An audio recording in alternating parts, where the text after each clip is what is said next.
প্রিয় সাংবাদিক বন্ধুগণ এবং দেশবাসী, জাতীয় নাগরিক পার্টি এনসিপির পক্ষ থেকে আপনাদেরকে শুভেচ্ছা জ্ঞাপন করছি।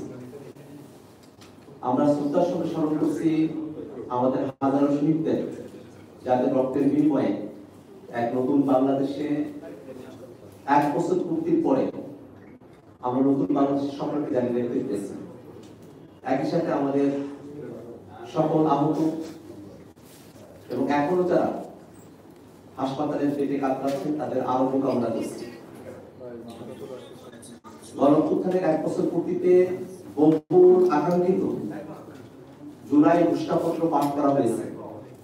আমরা সরকারের এই উদ্যোগকে সাধুবাদ জানাই। একই সাথে জুলাই ঘোষণাপত্র তার বিতর্কিত বিষয়গুলো নিয়ে আমরা দীর্ঘ সময় পর্যালোচনা করেছি এবং কিছু বিষয় তা যদি জুলাই ঘোষণাপত্রের মধ্যে উল্লেখ থাকতো তাহলে এই ঘোষণাপত্র আরো পরিপূর্ণ হতে বলে আমাদের মনে হয়।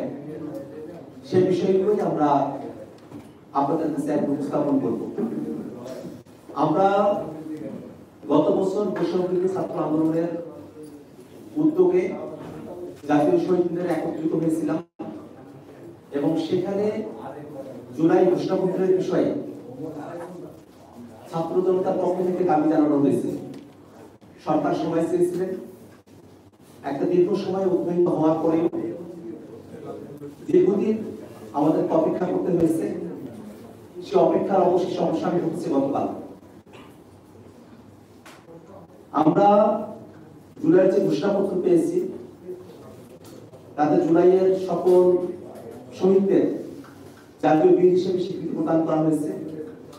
জুলাইয়ের সকল আন্দোলনকারী, শহীদ পরিবার, আহত সকলকে আইনি সুরক্ষা দেওয়ার কথা প্রতিশ্রুতি ব্যক্ত করা হয়েছে।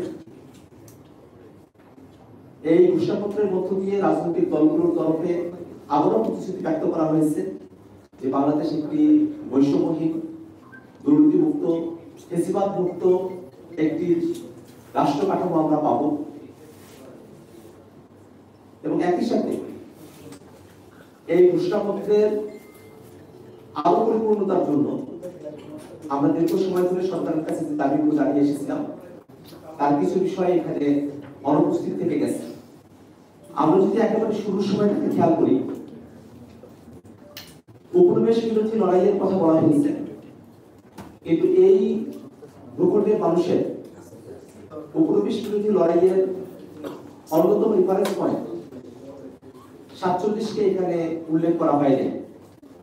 আমরা মনে করি যে বাংলাদেশের এই ভূখণ্ডের এবং সার্বভৌম রাষ্ট্র পাওয়ার পেছনে 47, 71 এবং আমাদের 24-এর যে আন্দোলন, তার সকল কিছুর একটি সম্মিলন এই ঘোষণাপত্রকে আরো সমৃদ্ধ করতে পারত। এই ঘোষণাপত্রে শহীদের সংখ্যার ব্যাপারে প্রায় 1000 শব্দবন্ধ ব্যবহার করা হয়েছে, অথচ জাতিসংঘের রিপোর্টে 1400 জন মানুষ এই অভ্যুত্থানের সময়কালে শহীদ হয়েছেন। এই পরিসংখ্যান আমাদের সকলের জানা। সেক্ষেত্রে গত 1 বছর ধরে সরকার যে শহীদদের প্রকৃত সংখ্যা নির্ণয় করতে ব্যর্থ হয়েছে, আহতদের প্রকৃত সংখ্যা নির্ণয় করতে ব্যর্থ হয়েছে, তার একটা ছাপ আমরা এই ঘোষণাপত্রে দেখতে পেলাম। এই ঘোষণাপত্রে গত 16 বছর ধরে বাংলাদেশের মানুষেরা যে আন্দোলন সংগ্রামগুলোতে অবতীর্ণ হয়েছে, বিশেষত আমাদের 16 বছরের এই জার্নিতে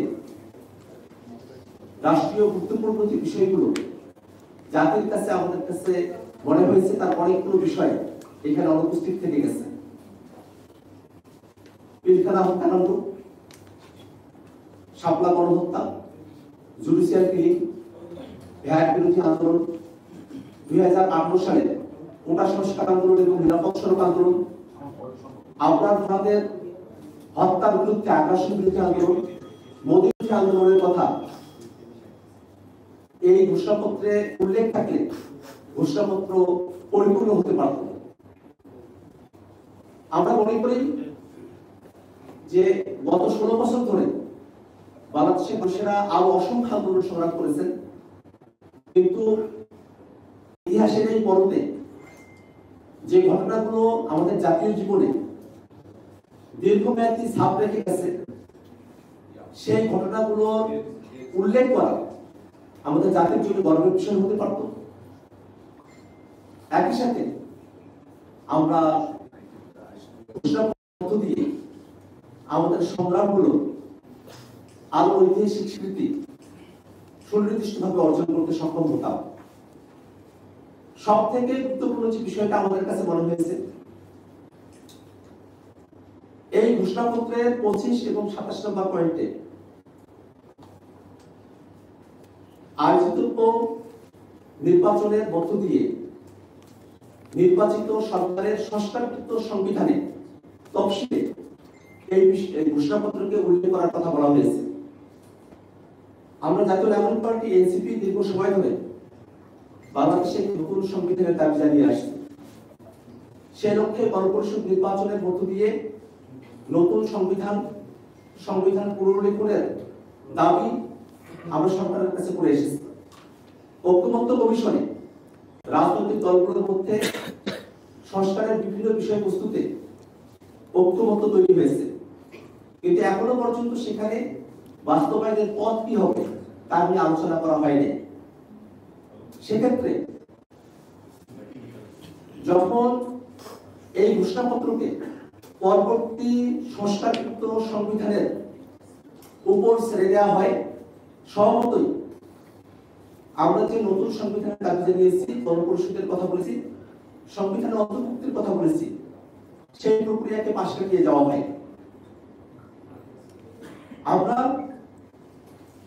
এখনো দাবি জানি যে বাংলাদেশে যে নতুন রাজনৈতিক জনগোষ্ঠীর আবির্ভাব ঘটেছে, তাদের অভিপ্রায়কে ধারণ করতে একটি নতুন সংবিধানই আমাদের জন্য সমাধান,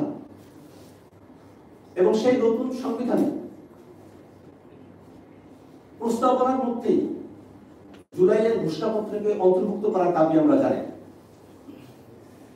একই সাথে ঐক্যমত্য কমিশনে জুলাই সনদ কার্যকরের পন্থা হিসেবে রাজনৈতিক দলগুলোর সঙ্গে আলোচনার কথা বলা হয়েছে। আমরা দেশবাসীর কাছে এর পূর্বেই খোলাসা করে বলতে চাই যে জুলাই সনদে যে সংস্কারগুলোর বিষয়ে রাজনৈতিক দলগুলোর ঐক্যমত্য তৈরি হয়েছে এবং কমিশন সিদ্ধান্ত গ্রহণ করেছে, সেই সব সংস্কারের বিষয়বস্তুকে অন্তর্বর্তীকালীন সরকারের সময়কাল থেকেই বাস্তবায়ন করতে হবে। লিগ্যাল ফ্রেমওয়ার্ক অর্ডার এলএমও করে এটাকে কার্যকর করতে হবে, এবং এই জুলাই সনদ এবং ঘোষণাপত্রের কার্যকারিতার ভিত্তিতে সামনের নির্বাচন অনুষ্ঠিত হতে হবে। প্রিয় সাংবাদিক বন্ধুগণ, আমরা দীর্ঘ সময় ধরে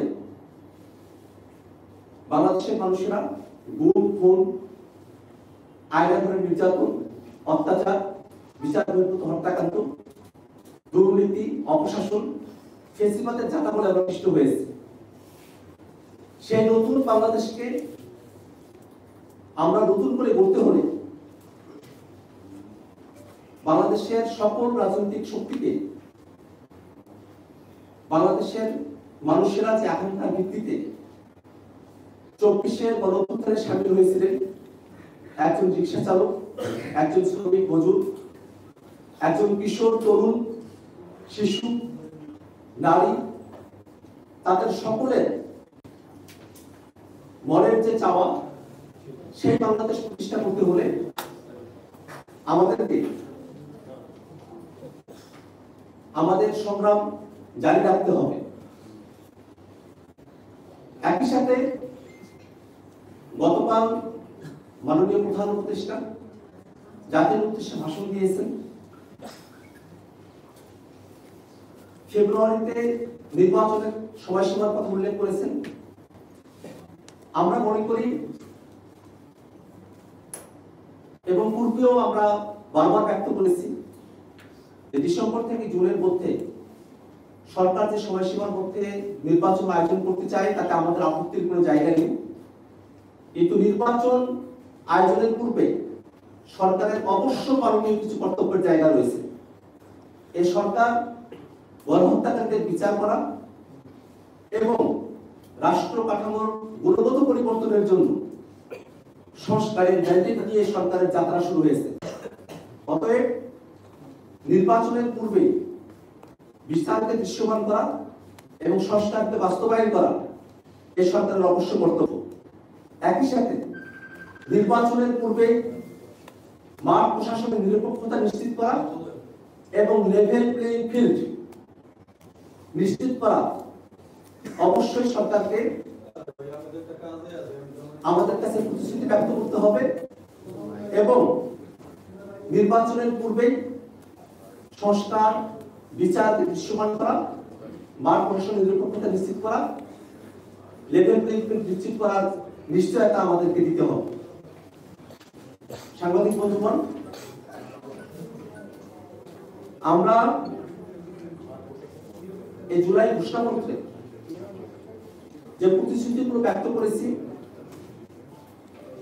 সেগুলো যেন বাংলাদেশে অবশ্যই বাস্তবায়িত হয়, সেই শপথ যেন বাংলাদেশের সকল রাজনৈতিক দল এবং বাংলাদেশের সকল মানুষের পক্ষ থেকে বারংবার বিবৃত হতে থাকে। 24শে জুলাই অভ্যুত্থান বাংলাদেশে যে নতুন দিগন্তের সূচনা করেছে সেটা যেন যুগ যুগান্তরে আমাদের ভবিষ্যৎ প্রজন্মকে অনুপ্রাণিত করতে পারে, এই আশাবাদ আমরা ব্যক্ত করছি।